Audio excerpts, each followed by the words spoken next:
আসসালামু আলাইকুম রহমতুল্লাহ বরকাত।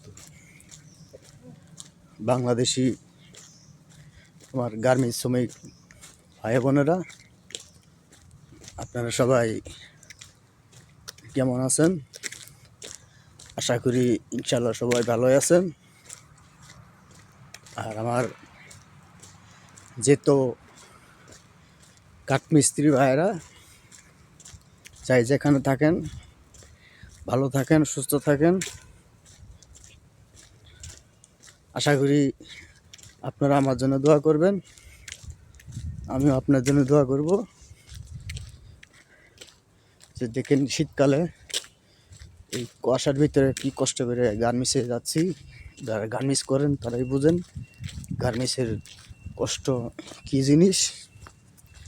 6:30 বাড়াইছি, আবার 8টায় আসবো। এটি গার্মেন্টসের নিয়ম। এই ভ্যানে গার্মেন্টস চলে, এই ভ্যানে গার্মেন্টসের ডিউটি করা হয়। আপনারা সবাই ভালো থাকবেন, সুস্থ থাকবেন। আসসালামু আলাইকুম।